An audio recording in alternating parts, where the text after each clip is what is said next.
Good day, everybody. Tracy Brown here. So this week we were going to do, I was going to do every day except for, I think, yesterday, which was Tuesday, a video series about introducing intuitive eating to all different kinds of people, chronic dieters, anorexia, bulimia, binge eating, whatever. And you all have been so great about just discussing your real life struggles that I'm kind of changing the script today just to bring this little message. I'm going to continue on with the rest of the videos this week. I'll probably continue on into the weekend to finish the series out. So please, tune in for all that and leave your questions, and you guys have been great. What I want to say is that when you're feeling lost or doubting your skills, one, it's totally normal. I think that everybody does. I still do. I mean, the severity of people and the circumstances continues to progress for me the longer I do this. Or the complexity of the clients continues to increase. But what I find is you still have to go back to the same really, really basic things. And those of you who took my non-diet counseling skills class, you know that whenever you're feeling like you have to have the right answer, the answer is no, you don't. We only have to be a couple steps at most in front, ahead of our clients. And two, our job really, we can't have every life experience. But what we always have to come back to over and over and over again is your open-ended questions. So your motivational interviewing skills and being a human being, being a human being with your human clients, it's really scary. The thing you've been conditioned to think or believe about yourself your whole life, which is, I can only be happy if I'm thinner. And essentially they come to you and we're making a suggestion, hey, let's let all that go and leave it behind. All the ways in which you found maybe some value in yourself or your main coping strategy to numb yourself out or whatever, let's let that go. So once you've introduced intuitive eating or even non-diet living, like I said, a lot of my clients, I don't start off with hey, we're going to do intuitive eating. I will say, like I've mentioned a bunch in all my different trainings, is when I get that first phone call, I'm talking about that there's an approach called intuitive eating that can really help us heal our relationship with food, because it brings us back to the most natural thing that we have wired in us, which is eating from hunger and fullness. But that's just one thing we're going to work on along the way with helping you heal your whole relationship with food. So you're going to be using many tools to actually help them make peace.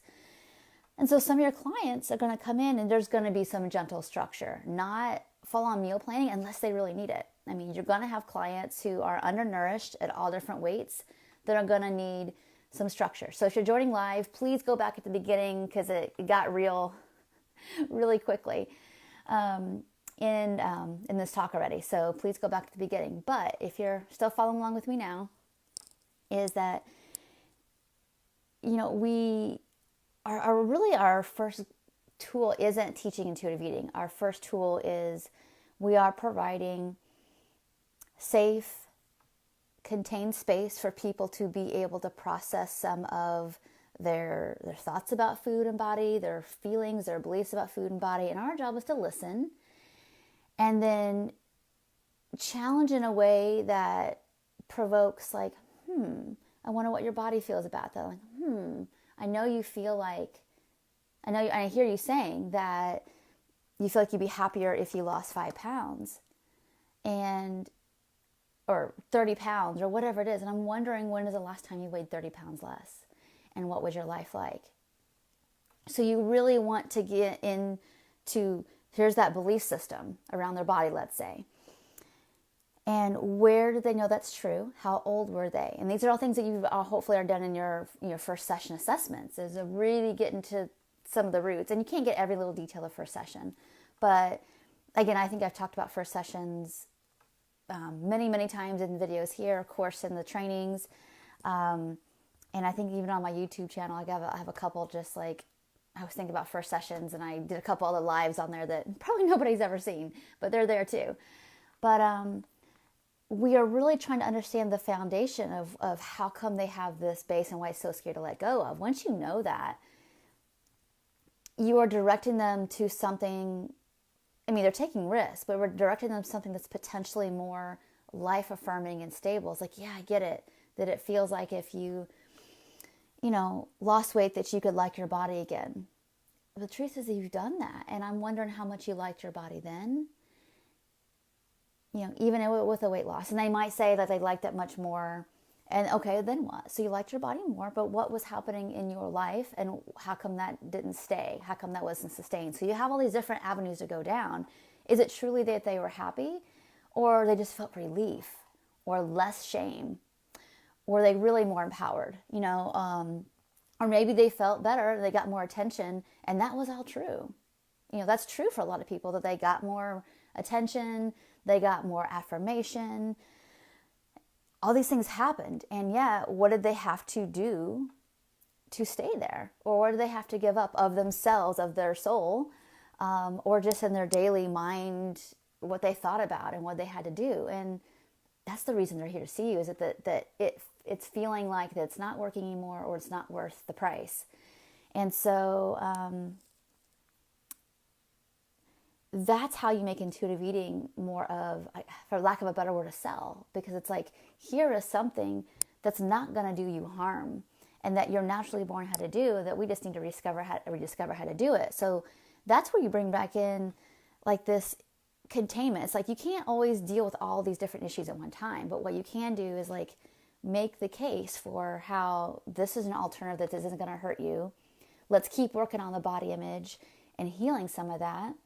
And whatever else is going on, and that's going to, in terms of like anxiety, depression, or whatever else health concerns is happening, is like that all can be worked on, obviously, depending on your scope of practice, how much you're addressing any of those things, whoever's watching here. But it's just really important to recognize that you're not going to really talk anybody into doing intuitive eating or into liking their bodies or putting on the back burner. We got to help them look at the barriers to like making space for that belief that it's possible. And one last thing I'll say about all this before I hop off is, I'm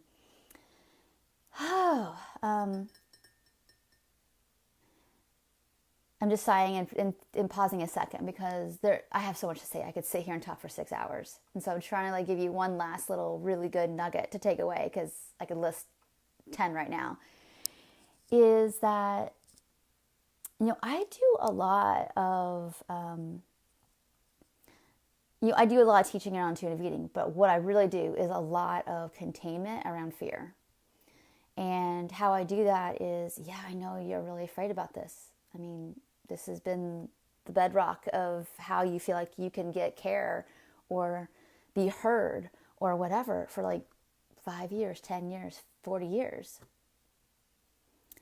And you have the option. Like I want you to have choice, but I want you to know that you have real choice. Not just like, oh, I have to choose to either be in a bigger body I don't like, or choice to keep on this merry-go-round. It's like, no, there's a third option, which is to live peacefully and thrive. And that's totally possible with this work. It's not easy, because I'm asking you to probably challenge. I don't know how many generations in your family have had food and body image issues. I mean, for me, I'm like third that I know of. I just say that personally. So when you grow up and you feel like that's the only way you're going to grow up to be, and the whole world around you affirms that, and it's like, yes, of course, you're supposed to not like your body. Of course, should be a better version of this. Of course, fatness is bad and cellulite's bad, and you hear this constantly. You're not going to unknow that in 2 sessions or 6 sessions with me. Our job is to be able to catch it when it pops up and get really curious about, okay, well, 2 minutes ago I was kind of a little bit more okay, and now I'm not. What just shifted? And that's where you use your decoding skills as well, which is, asking them, well, what feels like so much? What's coming up? Because I wonder if it's, is it possible it's not about the size of your body? You might not like your body. I totally get that. But you were less hating like 2 minutes ago, 2 sessions ago. What's shifted in your life? So you're doing a lot of that. And trying to get somebody to feel differently is not necessarily going to work. But our clients need to know one last thing from us, is that we can handle this. And you all can. It takes practice. And it is a little nerve-wracking at the beginning.